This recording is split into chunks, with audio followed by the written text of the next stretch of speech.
Alright, welcome. In this video, I'm going to be extending our discussion of exponential functions through an example that requires the use of a calculator. So we've got a population of an ant colony that's being approximated once a month, and we've got this table of data that's showing us the exponential relationship at time 2, time 3, and time 4. And something I didn't tell you in the last video about an exponential relationship is that for equally spaced time intervals or equally spaced x intervals or equally spaced intervals of whatever the independent variable is, we're going to see a common ratio from one output value to the next. So you see on the calculator when I type in, it's 13,310 divided by 12,100, I'm seeing a ratio of 11 to 10. Whereas when I do the same ratio of 12,100 to 11,000, I'm getting the same ratio of 11 to 10. If I ask the calculator to turn this into a fraction, oh, no, pardon me, I needed to ask it to turn it into a decimal, whoops. Okay, that's going to be 1.1.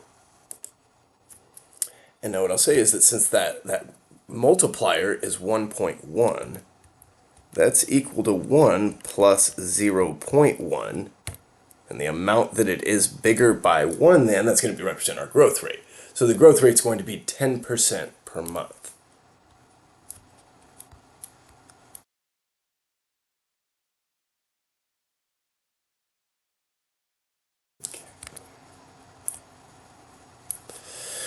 Alright, and then what was the ant population at time t equals 1? Where, well, it seems like to me that I could, each time I'm multiplying p by 1.1,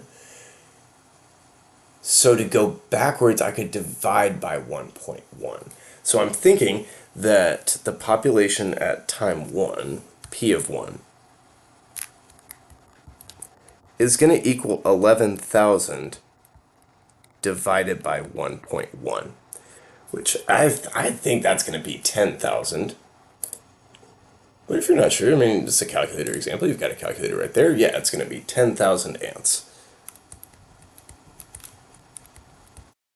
Okay, now we're going to write a function to represent the ant population at time t. So I was looking for a p of t type function.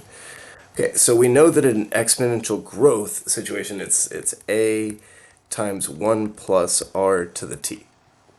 Okay, where a is some sort of starting amount and r is the growth rate. Okay, by starting amount, we generally mean what's happening at time t equals 0.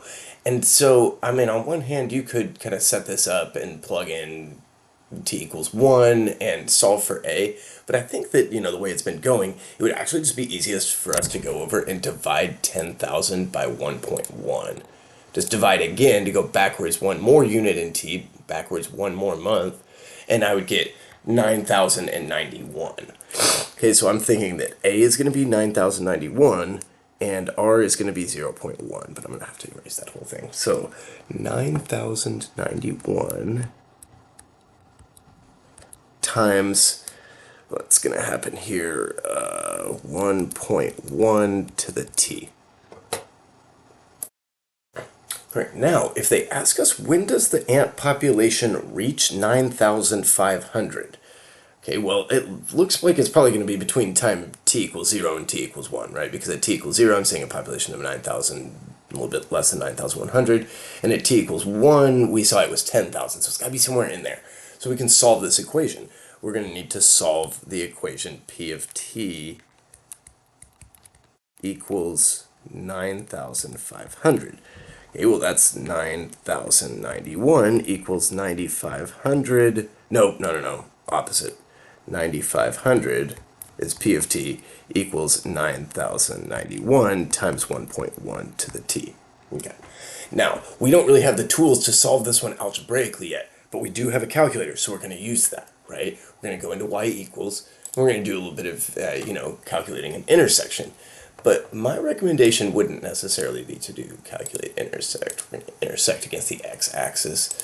So we just need to type in p of t, 0.1 to the t. We'll use x, and the same thing.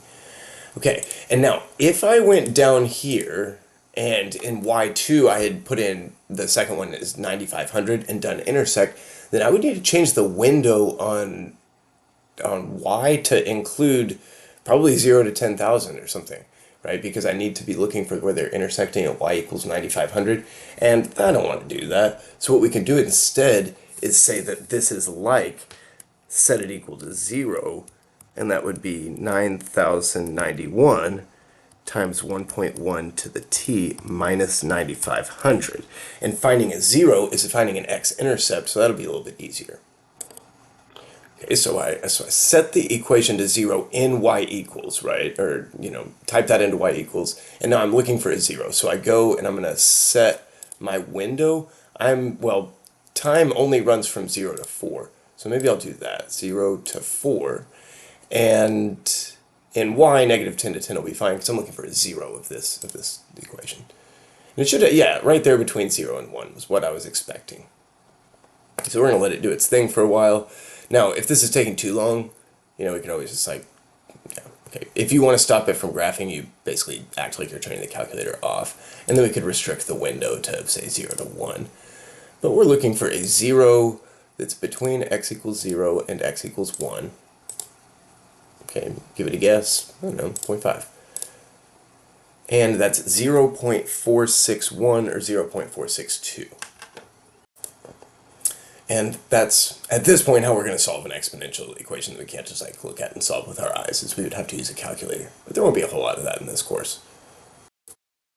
Alright, because you watched the end of this video, I want to tell you something else about exponential functions, exponential relationships. I'm not going to need that calculator anymore. So that formula that we wrote down, that function to represent the ant population at time t, that was an explicit formula. We take any value of t we want, we plug it in, and the output depends on t. But there's another way that we could write this relationship that we've actually been looking at, right, each time we're multiplying by 1.1. And that would be called a recursive formula.